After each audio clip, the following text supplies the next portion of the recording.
Raise your hand if you've heard of George Floyd. Raise your hand if you've heard of Tony Timpa. Raise your hand if you've heard of Victoria Rose Smith.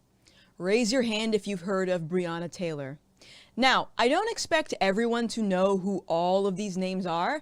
That is, unless you're a self-proclaimed activist who's joined the fight against racial injustice, which in that case, if some of these names don't ring a bell, it might be time to start asking why. Hi, my name is Gothix, and today's topic will be covering race hustlers.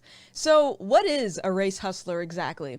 Well, professional race hustlers are people who incite or promote division and fear-mongering to exploit racial and ethnic tensions in order to advance some personal, political, ideological, financial, or other agenda.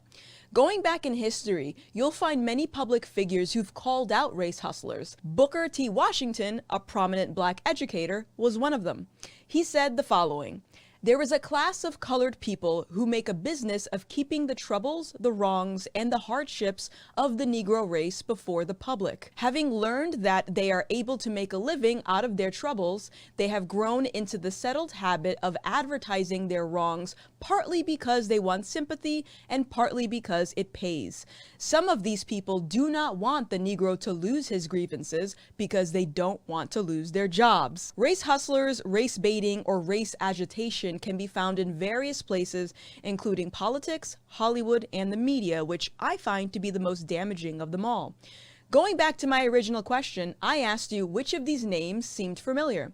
If you were outraged about George Floyd, then you should be equally outraged to learn about Tony Timpa, a 32-year-old man who died by the hands of police officers.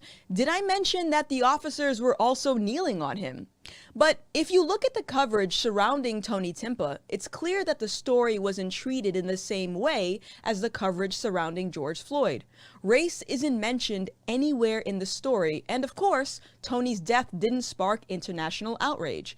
The same can be said about the case surrounding Justine Damon, a white woman who was killed by a black officer. Again, no mention of race anywhere in the story and no outrage. What I just described to you is an obvious pattern in what I would consider race baiting. When a story involves a black victim and a white suspect, mainly if it's a white cop, journalists make a point to specify that the victim was black. But in the reverse, when the victim is white, race doesn't seem as important. In my opinion, the reason media outlets do this is to incite an emotional response from the public. And because so many black Americans haven't quite abandoned their obsession with righting the wrongs of slavery, I believe that the media finds these folks to be easy prey. And by the way, don't hurt the messenger. I'm just paraphrasing something that Manning Johnson, a black man, wrote in his book. It is a hangover from slavery when the Negro had to depend on the master for everything necessary for his well-being. At the same time, it proves that no proclamation of emancipation is capable of freeing those who do not wish to be free. The Negro intelligentsia, by far and large, is physically free, but mentally slave. After nearly a century removed from slavery, they are unwilling and incapable of throwing off their slave psychology. Red and political charlatans of all shades, aware of this fact, find the Negro easy prey. So, at this point, knowing what we know about race hustling in the media should pose the question, why? Why do some stories get reported with a racial undertone while others don't? One could say, well, black people are disproportionately targeted by the police. And in that case, I would ask you to prove it. Because the thing that the media, politicians, self-proclaimed activists, and even data won't tell you is that racial motivation is extremely hard to prove. If all the evidence you have is a white cop killing a black man, then I would expect every police shooting to be reported in the same way, even if it's in the reverse. Because again, these two factors don't actually prove racial motivation. Aside from that, there's the matter of selective outrage. I believe that this is due in part to the media choosing to race bait certain stories. Framing a story with a racial undertone is bound to rile some people up, so it's no surprise that there wasn't massive outrage for Tony Timpa or Justine Damon. But Gothix, the reason that there was no outrage with those stories is because the data shows that black people are getting killed at a much higher rate. Stop it. I've already debunked that in another video, so I need you to stop playing devil's advocate for just 1 second and understand that race hustling has been a thing for years, and this topic always gets deflected as anti-black rhetoric, which I get it. If the entirety of someone's livelihood was built off of exploiting another person's trauma, I can understand the unwillingness of wanting to address the problem. But like I said, the hesitation to keep that same energy is obvious when we compare the reaction to race-baited news versus news that doesn't emphasize race. This may not seem like a problem to you, but let's consider what happened during last year's peaceful protests. I'm gonna trademark that. It seemed like every week a new case of racial injustice would pop up, shortly followed by peaceful protests.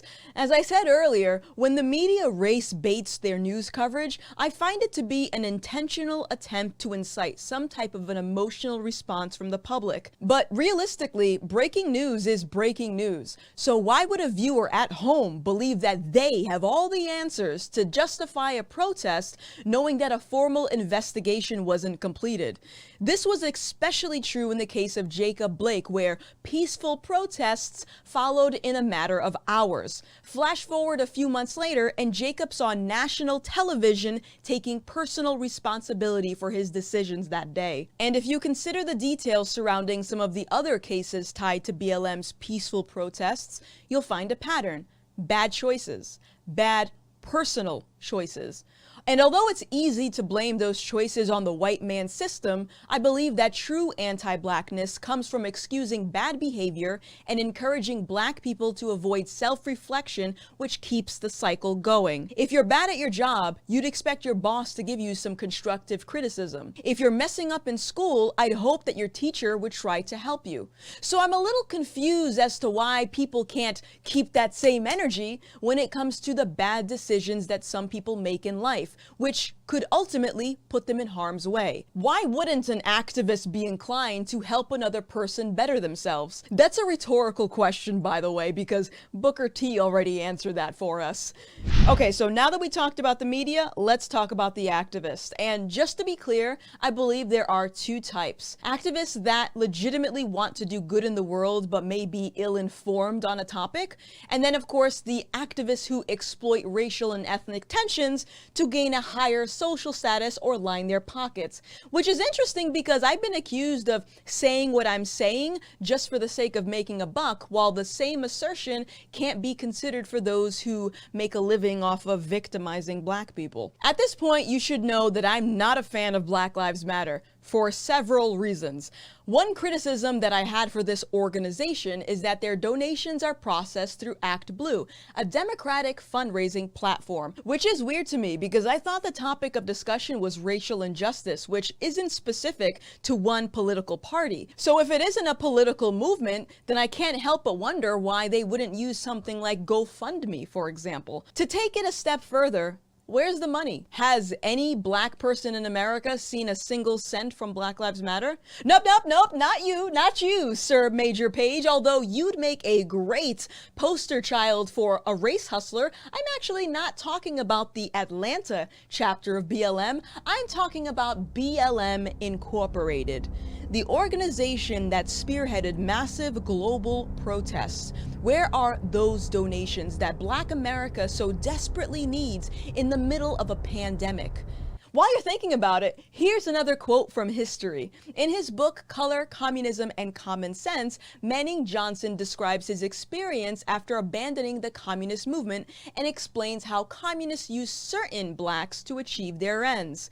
He says, in part, like the Communist Party, the NAACP has collected millions of dollars through the exploitation of race issues. The bigger the race issue, the bigger the appeal and the bigger the contributions. Yet one cannot find any report of any of this money being spent on jobs, specialized training, or combating crime.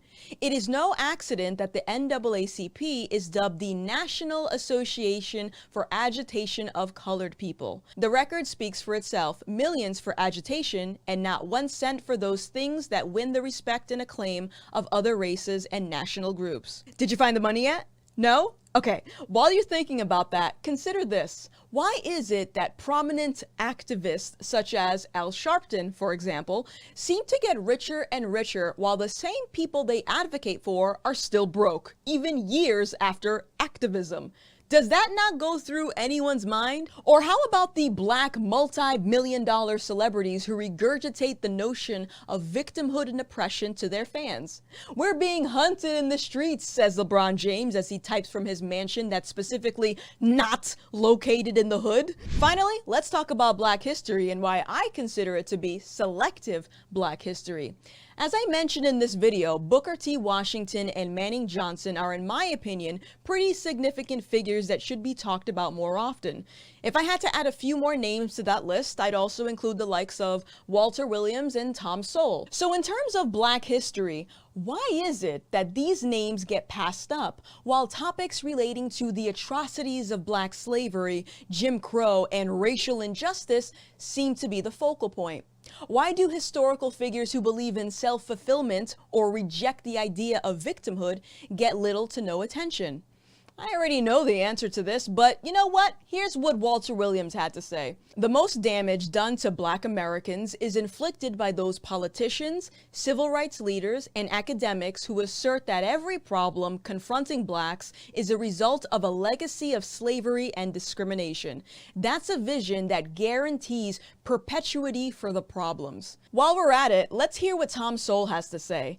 Racism is not dead, but it is on life support, kept alive by politicians, race hustlers, and people who get a sense of superiority by denouncing others as racists. And that's pretty much the end of this video, but before I go, I do want to bring up one more point to drive this topic home.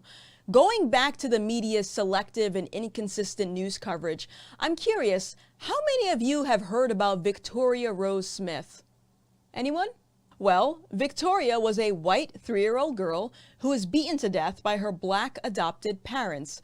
Victoria's death came only a few weeks after her adopted mother said this on Twitter. "In my house, my Black children get treated the same way as my white children, and my white children get treated the same way as my Black children. It's a shame that when they go out into the real world, that won't be the case. Hashtag white privilege. Hashtag Black Lives Matter." I don't think it's a mystery as to why the news overlords haven't picked up on this story. And if I may add, this example shows the stark contrast of those who promote hate and division under the guise of activism. Is this the part where we use the hashtag say her name, or is that reserved just for Black people? If you enjoyed this video, give it a thumbs up and don't forget to hit that subscribe button for more content like this. Also, a huge shout out to my Subscribe Star members for sponsoring another video. My name is Gothix, and I'll see you on the flip side.